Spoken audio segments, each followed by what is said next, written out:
What's up, guys? So today we're going to try something different. This is going to be our first short form interview or long form. Not really sure how long it's going to go, but I'm here today to discuss about real estate building and development in Mexico.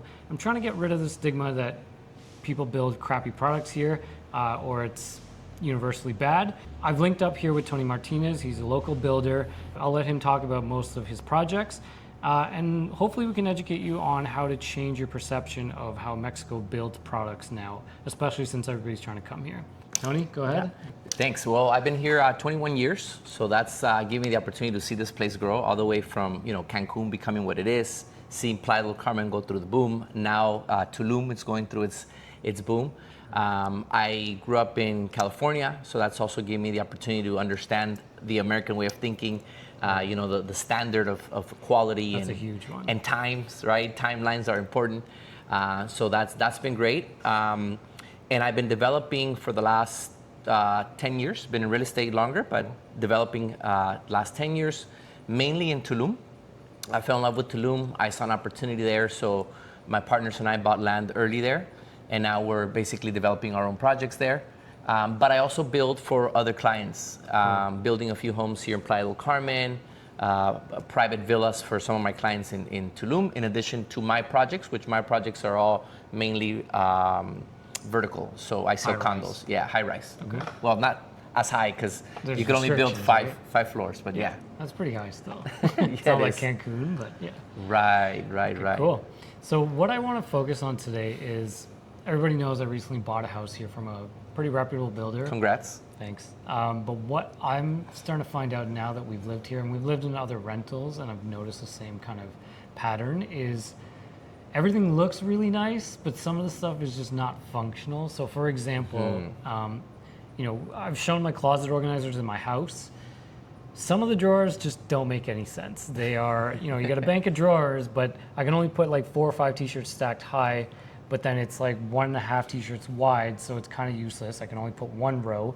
And then some of the bigger ones is I can fit 2, but side by side, again, maybe 5 or 6 because it's a little deeper. But then it's got extra space, 5-6 inches in the back of it, so it's useless. And then on the other half, you got another half t-shirt width. So a lot of that stuff is missing from when they build and design stuff here. Mm-hmm. And I think you are kind of correcting this when you build, because I've seen some of your stuff and it looks really nice. Thank you. And I think you understand this, but why is that so normal here? You know what? It is become normal, unfortunately, and I think it's also because a lot of people don't have that knowledge or the standard of North America, and also no one's really complained enough that they change it. Maybe they have, and they don't understand. or that. I can tell you is that when you're choosing a builder, it's important that the builder has built himself a home for him, because it's not until you do something for yourself that you catch those mistakes. I know that with our first build, I kept one of the condos, and I wanted to make sure that it was efficient to live in, right? Sure. Because I used to see certain builds where, for example, the kitchen bar was super high, right? Or super low. Or where you wash your hands, it's again super high, and you're like, where did they come up with this stuff? So one of the things that I love about our current team is they build and design for the average, or maybe it's not the Mexican average, but a 5'9". Okay. So someone who's 5'9". A little taller than most Mexicans. A little taller than most Mexicans, because our clients are mainly from North America. Okay. So, and that's really cool, because I'll think of an idea, and our architect will actually go and he'll measure and say, okay, so then this is where we need to be. Gotcha. So he's measuring, things like the tubs as well. I've seen some tubs that are kind of useless because they're so low. They don't have the length for you to lay in properly.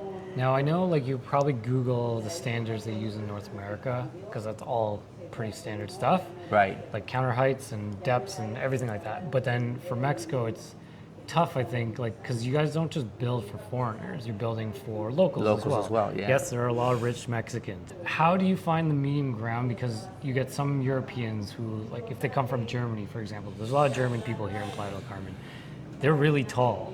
And then you get some people from Canada, which is a wide range as well, and you get some Americans. So how do you find the medium ground here of what is acceptable to work for locals as well as foreigners? Like, how do well, it all stems from deciding who your market's going to be from the beginning, Okay. and then doing a market study around that. Okay. So, for example, our projects are designed for North Americans, so U.S. and Canada, primary, right? Okay. And then secondary will be Mexican nationals, and then third would be Europeans, and then the rest of Latin America and the world. Sure. So because I know maybe 80% of my clients are going to be from North America, then I already know that's my client. So when you build something like that, what percentage ends up being North Americans versus locals? Well, in our projects, I would say 60% are being bought by US. Okay. I would say about 15-20% Canada, Okay. and then the rest nationals. We do have 1 or 2 Europeans in every project, Sure. but not that many. Interesting. Not yet, at least, because Okay. that's shifting too, you know? Right. And as that changes, then we have to also shift the way that we design or who we design and build for. Sure. Let's talk about people who have come here and bought. So from your perspective, what is the type of buyer and where, like you said, mostly are US and Canada, let's say, let's focus on that. But what is the type of buyer that you're seeing? Are they people willing to relocate? Are they buying vacation time or is it investments? Like what's the biggest demographic here? Sure. And is it different from Tulum versus Playa del Carmen, for example? Yes, very different. So for example, Playa del Carmen, we're finding a client who actually wants to live here, Okay. whereas maybe 15 years ago, it was not like that. 15 years ago, they were buying a vacation home and then renting it when they were not here. Gotcha. So you had to consider that if you were designing a building. Now, because there's schools, because there's commercial plazas, because you can get away like a local would. Sure. So now people are designing beautiful communities, you know, like this one and many others, aimed for those who want to live. Gotcha. Whereas Tulum, we're not there yet. I Okay. think we're at least 10 years from that. It's getting there. Like we're barely gonna have our first movie theater Oh, in nice. Tulum. So hopefully next year we'll have our own movie theater. You guys do have the airport and the train, though. We do have the airport, we have the train, we have some really good hospitals that just opened less than 2 years ago. So that the infrastructure is getting there. But until it's there, I will say that in Tulum, 95% of the buyers are buying for investment. Gotcha. Whereas Playa del Carmen, I would probably say 30-40% are buying for investment. The rest are thinking of either living here immediately or retiring here eventually. Okay, and to set the record straight, you actually live in Tulum, right? Yes. You're like, yeah. you're not just Yeah. selling it. No. I live in Tulum. Okay. I've been there for going on for 6 years now. But I lived here in Playa del Carmen for 15 years as well. Okay. You know, So you've seen it grow. I've seen it grow. Yeah. Because it's crazy to look at pictures from like 10 years ago where it's nothing. And now when you look at it, it's like any other major city. Or Yeah. small city, I should say. And I gotta say, looking back, I should have bought land here in Playa del Carmen, right? That's everybody's thing Yeah. is, oh, I should have. But you know, you have to be a visionary to Sure. go into a new market. You have to believe in it, but it's really not hard to believe. I think I was ignorant. I was too young. I Right. mean, you buy land. I had the opportunity to buy land on 38th and First. Okay, Nice. so a block from the beach. Wow. But I was listening to my friends who were like, oh, that's so far. There's nothing there. You know, you're living in the middle of the jungle. Today, that's like prime. It's prime. Right? That's prime prime. Playa del Carmen. And I'm like, man, why did I listen? So I waited and I waited. And of course, if I wanted to be where everything was at in the streets, where the streets were paved and the infrastructure was good, I have to pay premium dollar. Right. Which it's cheap now though, right? It's cheap in comparison, yes. But Yeah. Tulum is like still very much growing, right? For sure. Like it's still a lot of dirt roads and everything. But in Playa, it always had paved road, but it's expanding. But the Correct. issue is now you can't expand closer to the beach. You can only go back. So there's like one main highway in Playa. If you're unaware, it's kind of growing that way.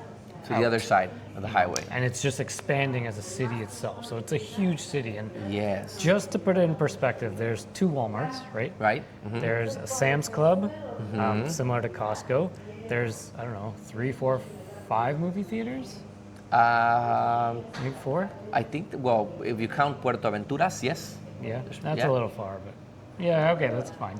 And then I don't know how many restaurants. There's so many restaurants you could never eat at all of them in a lifetime. Right. And then what else is there? There's multiple hospitals. Yes. Like tons. And then there's places like Mayakoba, which is a gay community. They're Golf building courses? Yes, tons of golf courses. 9. This is 9 within an hour That's a lot. radius. There's a billion resorts, obviously. Yeah. So that's to put into perspective of how big Playa is. Like, it's very dense, Right. but it's got a lot to offer. It has everything you could ever want. Absolutely. And it's centrally located. Like, you're 40 minutes to Cancun Airport one way and 40 minutes to Tulum International Airport the other way. Yes. So it's kind of in the best of both worlds in terms of location. The beach in Playa, you're what, 10 minutes? Yeah, From from mainly beach, anywhere. Anywhere in Playa? Yeah. And it's all public access, so you can go to any of them. But the one big thing people talk about is the sargassum. Yes. That affects here and Tulum, the entire The whole coast. Riviera, You yeah. want to shine some light on how and when that happens? Yeah, well, so we've always had sargasso. You know, I think people think that it's something that just happened out of nowhere. No, I've been here 22 years now, and every year I saw it. Sure. There are some years that, yes, it's worse than others, and it tends to come in the summer. So, for example, right now we're actually getting the last wave of it. Okay. You're probably starting to see it. I don't know if you've been to the beach recently, Yeah. but it's starting to shift. So I'd give it another month and we're gonna go back to its pristine. And it's so wild, right? Because you'll see a photo of like what it looks like in August, and then you see a photo of what it looks like in November, and you're like, what? It's not the How same. did it just disappear like crazy. that, right? But yeah, we've always had that. Obviously, some years have been more worse than others. And yes, I think climate change has definitely impacted that and affected. And so, you know, now if we used to see, I don't know how many tons, but you know, it's definitely gotten more. But funny enough, right after COVID, I don't know if you were here and you saw this, but we had 2 years with nothing. Interesting. Interesting, right? That's when I knew that the humans are causing this. Do you think it has? I hear a theory or conspiracy. I don't know what you want to label it, but I hear it's the runoff from other areas where they're using like pesticides or hormones to grow. You know, maybe it's fertilizer, like commercial fertilizer to grow certain plants and veggies, and then that's running off into the ocean, which is then creating the sargassum. Is it sargassum or sargassum? It's in Spanish is sargasso. In Sargasso. English is sargasm. Okay, if so I'm let's correct. call it sargasso.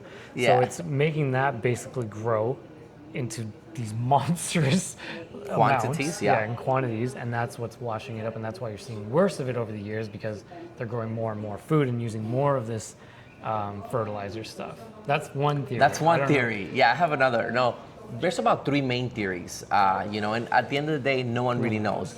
But Sargasso is an actual island. Oh, where is it? Yeah. Never even heard of this. Yeah, I believe it's near Africa. Okay. So it's an island. It's called Sargasso. That's where you get the name. All right.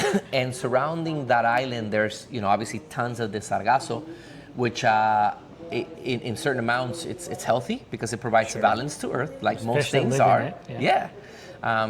But apparently it's been one of the things that you said, yeah, so it goes along with my theory, or at least one of the theories. But also climate change has impacted a lot. The water's getting hotter, and Okay. so it's what's happening. It's the Sargasso comes all the way from the very, very bottom, and it's holding it. There's a root to it. Okay. That root is breaking off, so now it's fleeing into the ocean. Now the reason why we've gotten in more certain years, it's not just the fact that there is a higher quantity, but also that the current shifted. Gotcha. That has a lot to do with it. So before the current wasn't shifted this way, and now apparently it is, and not every year. That's why some years we don't have any. Interesting. You know, So I know there's some parts of Mexico doesn't get it as bad as, like, let's say the Riviera, right? but then there's the other end, like on the Baja side, Nothing. none. Yeah. And the other side of Cozumel, same thing. Nothing. Yeah. Yeah. So in the Cozumel, if you don't know, is literally like a ferry trip away. You can see it. It's a little island from Playa del Carmen. You can Yeah. see it right across the ocean. It's a, I don't know, 30-minute ferry, 40 minutes maybe? 40 minutes. It's not far, but they don't get any of it. And it's a beautiful place as well. Yes. And you know what? So we've been doing market studies to see why people come here, why they love it. Yes, the beach is obviously in the top 3, course. but it wasn't number 1. And the reason why people love coming to the Riviera Maya, particularly Playa Tulum, is because of the vibe. So when we asked, because we actually did a encuesta, like a survey, the beach was top 3. but the number one was the vibe. Everybody was like the vibe, the people, the lifestyle. Sure. And that's when we get into all the stuff that you're talking about that you can do here, right? And I would also add to that these underground water rivers called cenotes. The big one. Right? That's a big one. I've always loved cenotes more than the beach just because they're cooler and it's fresh water and you don't have that salt. There's no sand. And a lot of people don't know about it, right? And there's over 7,000 underground water rivers throughout the Riviera Maya. Pretty crazy. Yeah. So this state of Quintana Roo is home to the largest underground water river system in the world. Right. And I think people need to explore that as well. Sure. And now there's something really cool called cenote clubs. Okay. So instead of going to like a beach club, you go to a cenote club. I've actually seen some people party like that in Tulum. Like there's one beach club around a giant cenote. Yes. And they're having parties there. I'll send you some B-roll and maybe you can put it on here because they need to see that. So I love going to cenotes on the weekends. Sure. When the sargasso's here, that's what I do. Sure. And then when the sargasso's gone, we enjoy the beach. So, you have the best of both worlds. But yeah, everybody thought, oh, the beach is not good. I don't want to go down there. Gotcha. I mean, I've been living here 21 years. You've been living here already some time. How often do you go to the beach? Never. I haven't been in months. So we moved here because of that idea. Exactly. But once you're here, there's just so many other stuff to do. Exactly. It's a super, also very athletic town. Everyone's exercising and running. And, Sure. most developments have paddle, have tennis, have their own movie theaters. So there's just so many activities to do that is like, oh my God, I haven't been to the beach. But I got to go down to the beach, actually. I haven't been there in months. This is actually one point of contention, or a very popular topic that I get is, I want a house that's close to the beach where I can see it. But I keep telling people that it looks cool initially, and you think that you want that, but then when you're there, you don't actually go. So there's a lot of downsides, I guess, if you will, to live close to the beach in Playa.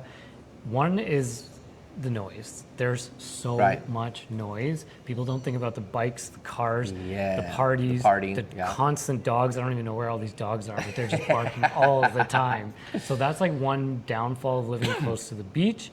But then you don't also go. Like pools are every single condo. You're going to pay premium. Yes. And you're not going to go. Exactly.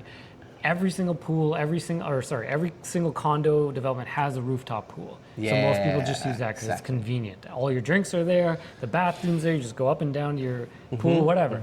But then when you go to the beach, if you're not at a day club and you're spending premium for that, you can use the public beach access, it's fine, but you got to lug a lot of stuff. There's no shade, like zero shade. You're going to burn if you're a person who burns. So you have to lug a lot of stuff with you. Parking's not always that great. No. So you're better off walking or cabbing. So it's kind of like an all-day affair if you're going to the beach. It's not just like, hey, let's go to the beach on a whim. Right. People don't understand Unless you go to a beach club. Right, but then it's it's you're easy. paying for it. Yeah. And also, if you own beachfront property, HOA is more expensive. Correct. Maintenance of the salt in the air and the humidity is more expensive. Yes. So you got to consider that as well. That's actually one thing I wanted to talk about. A lot of people it's going to be an upcoming video for one of my reels. Is the amount of maintenance that it takes for a Caribbean home is crazy. Everything gets faded, everything gets broken, everything gets rusty. So you don't realize these things. Like you put all these nice panelings on your house, you have to realize like every 6 months you probably have to refurnish them or take care of them. And it's cheaper to do it on a regular basis than to wait till it's broken. Because then it's going to be expensive. Right. So it doesn't have to be, but if you're not aware of that, then it will be. Yeah, so I learned this through the rentals we had before we moved. Like everybody had a stainless steel fridge and they were rusting, and stainless steel shouldn't, but it does. So I've actually asked a lot of people, and it's just the salt in the air. You might be far from the beach, but it's still there. It's up there. So people like ceramic coat their fridges, or they'll put like PPF, like the same stuff you put on a car, just to prevent it from rusting. Also, another major one is hard water. Wild here. Like there are some people we've talked to where they have insane filtration systems because their hair gets all messed up and the women are like complaining about it. Yes. So like, I don't know, maybe you want to elaborate on that, like on things that you build. Do you include these kinds of things in your foresight? Yes, but I'll talk about why the water here is so hard. A lot of people don't know, but we get our water literally from the cenotes that I was just talking about, the underground water rivers. And they're filled with minerals, right? These are super hard minerals. You would think that are good. They're good minerals, but they're not good minerals for you to have in excessive quantities. So when you shower, you know, the ladies always complain because their hair goes everywhere. You're not supposed to drink the water, not because it's contaminated, it's because our body cannot handle the amount of minerals. Sure. And there's a big stigma, oh, don't drink the water down there, but why? It's because of all the minerals that are coming from the underground. So that's one thing. Now, if you should add, or your developer should add softeners to the process of the water. So when you shower, it's softer. And you don't feel it in your hair, and you don't feel the salt, because sometimes you feel smooth, because otherwise you'll shower and it's dry. like if you washed with sand, literally, right? Yeah, I think a lot of people don't actually know this. So like where we came from in Canada, in Guelph, we had super hard water. So we have to use a softener. Everybody has one, but if you're used to not having one, you know when you wash with soap and you get that like squeaky feeling? That's hard water. Yes. Well, the first time you shower in soft water, it feels like you can't wash the soap off. True. That's it's the opposite. Yeah, exactly. complete opposite. Yeah. And that makes a huge difference. Yes. But yeah, so when you build, you add softeners as part of it. Yeah, so we add softeners, and also our process of treating that water before it reaches your hands or your whatever. It's a complex process. Okay. And of course, you spend a little more money to do that, but that's the way it should be done, because otherwise, also, you know how you said things rust? So like the sink, well, that's because the water's not being processed properly either. Gotcha. So it's reaching the sink almost with very little filters, and that's why it's harder, and it'll create that rust even more. Okay. So, do you think that you need it for the pipes inside the house? Do those clog up? yes, they clog I've heard up. about that, but Yeah. So another complaint that we get here is the pipes are super thin, like this, Yes, right? In small. the U.S., you have these.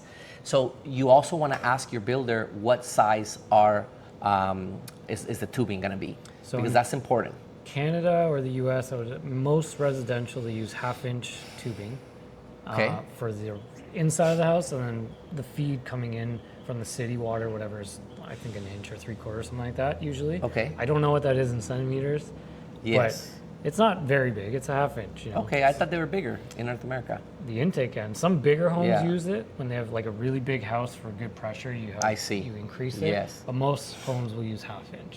Okay, so same here then. Okay. So Yeah, same. All right. but it's a lot of times is the city, Big. those they are go the ones that small? are not big. Oh, really? They should be. Interesting. But they're not. Depending where you bought. So that's also something you want to ask, is if they know. The builders should know, because Okay. they'll obviously they have to connect to the city, so they should know. But also you can get bigger quality. I believe it's called PCP. PVC? PVC, sorry, in English. PVC? PCP's a drug. Yeah, PCP. Yeah, don't do that. Let's keep it clean out here. So yeah, you can. It's just you just invest a little bit more money, but it's worth it for the pressure.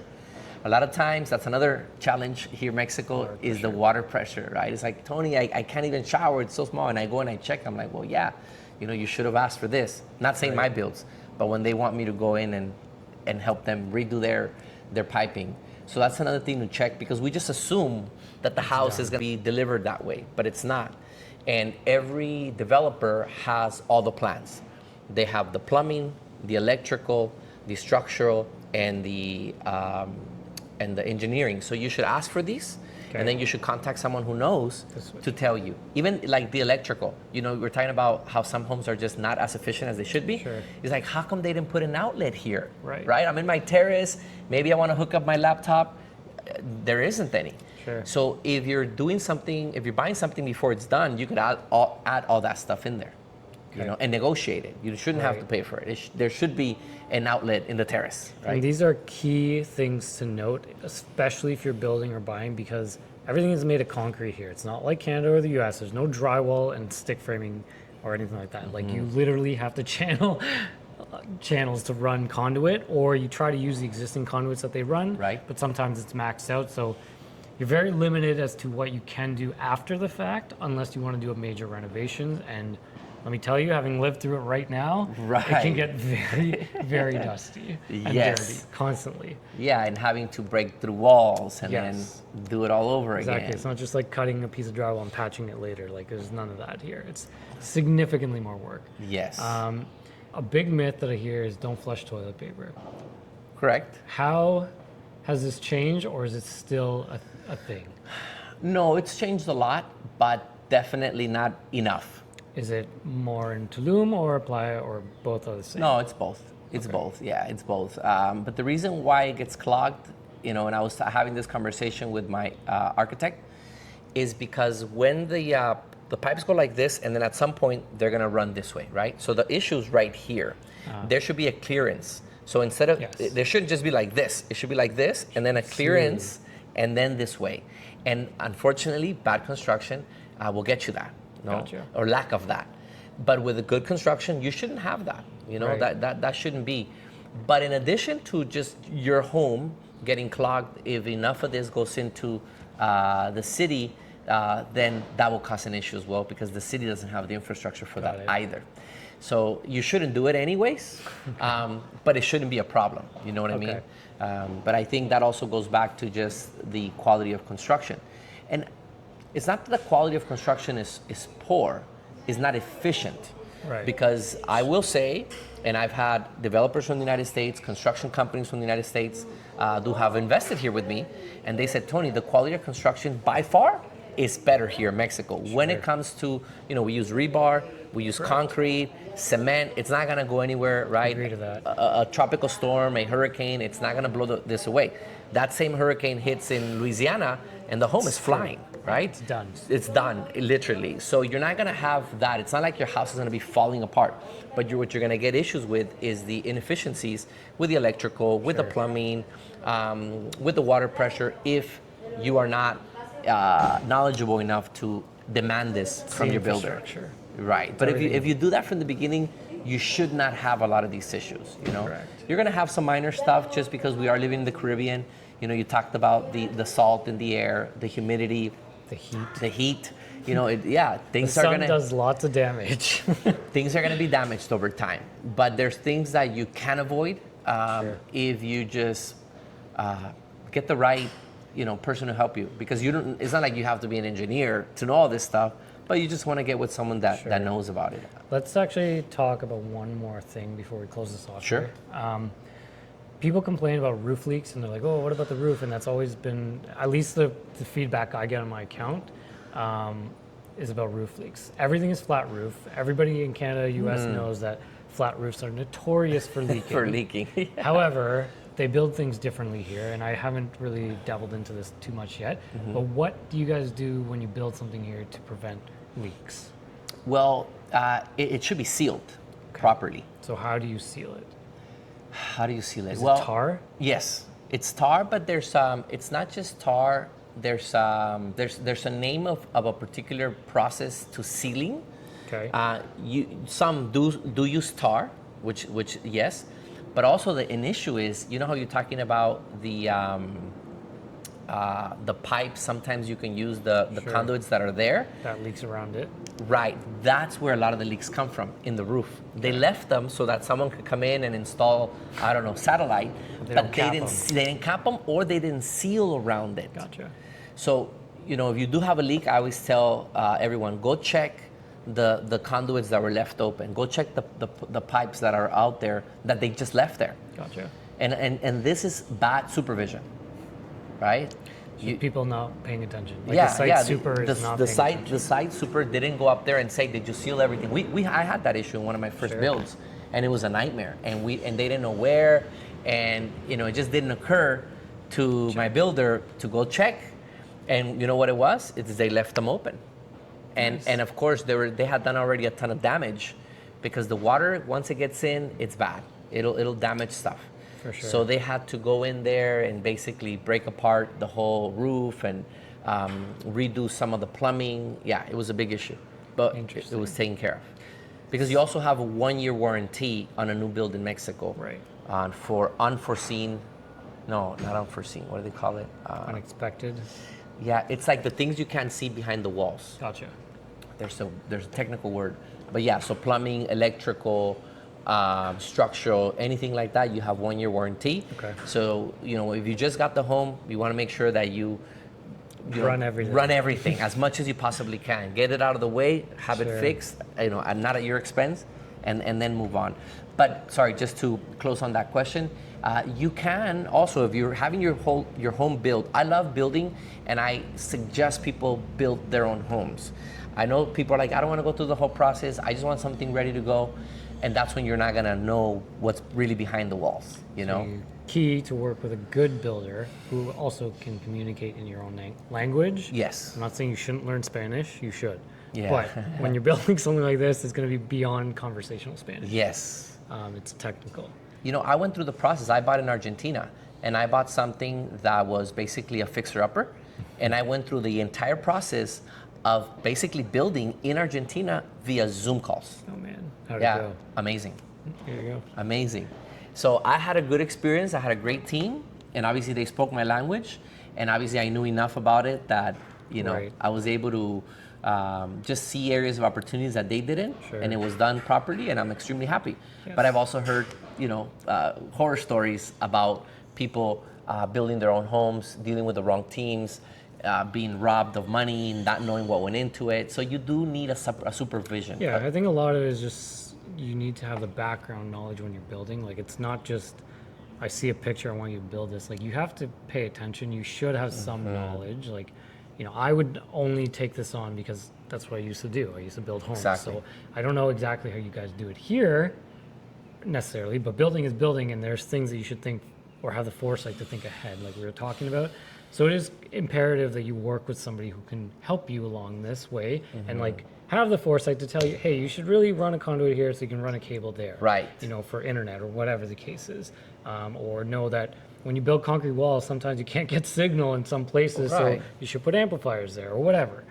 Or even, like I said, sealing the roof. Like, well, people, you seal it, but do you have to maintain it? I don't know. Right. Like, it's kind of these things where you have to educate yourself, and whoever you're working with should also be educating, or at least having walking you through the process. Correct. Yeah. And then here's a hack is if you want to build, but you just are not an engineer, then you can hire an external supervisor, and they're not expensive at all. Correct. I mean, it'll cost you a couple $100 at most Right. per month for them to go and supervise. peanuts in the So long I'm willing to term. invest $1,000 for my whole build, or maybe $1,500 at most, Correct. for them to go in there every week or every other week and give you a report. It's not bad. No. That's a cost of business, and that's a very, very small cost to ensure you have a good quality product at the end. Yes, 100%. So anyways, you got anything else to add to this, or I would say, promote anything? well, yeah, if you guys are looking to, whether you want to build your own home or whether you guys are looking to buy into something existing or a pre-construction, you know, that's what I do. My specialty is building and selling in the pre-construction stage. You're always going to get a better deal. Obviously, there's pros and cons to that. We could do another video another time Definitely. about pros and cons of buying in pre-construction. I personally, because I tend to consider myself a good builder, I do recommend people to buy in pre-construction because you're going to get it for 20-30% less than the market value of it. So if you're looking to invest in the pre-construction stage, you know, we do condos, we do homes as well. But if you want your own build, you can hire me, I can be your builder. Or if you want something ready to go as well, you know, we build enough stuff that a lot of my clients are looking to buy another home, and now they want to sell their old one or their condo. So if you guys want to reach out, my company is called Aguasanta Developments. I'll tag all that stuff below. Yeah, you can tag me, yeah, hit me up. I mean, and if I can't get it, you know, I also work with, I'm in partnership with a independent broker who can help them find anything. I specialize in Tulum, but we also can dig in here in Playa del Carmen as well. I will say one thing too, pre-construction is safe if you're working with a reputable builder. Otherwise, yes, there are horror stories of people running off with money, but it's key and actual, very, very important to work with like a very reputable builder who has a good track record of actually completing projects. Yeah. I'm sure you're very aware of the companies to avoid and the ones to Absolutely. work with. And they should also ask for references from any builder sure. or developer. And I also, you know, if they're known, then other brokers will know who they are. Sure. And just ask around, and I'm sure you guys can do your research on me, and I'm Cool. sure you'll be pleasantly surprised. Yeah, it was great talking. Thank you. I I appreciate you appreciate taking it. the time on doing this Yeah. and educating people. And yeah, if you guys have any questions or you want to work with Tony, I'll put all his stuff in the description and just reach out to him. And maybe if they have any questions, they can shoot them in the comments, and we sure. can do more content based Definitely. on, and we'll answer the questions. Sounds good. Cool, man. Thank you for having me, Thanks. though. Appreciate No it. problem. Have a good day.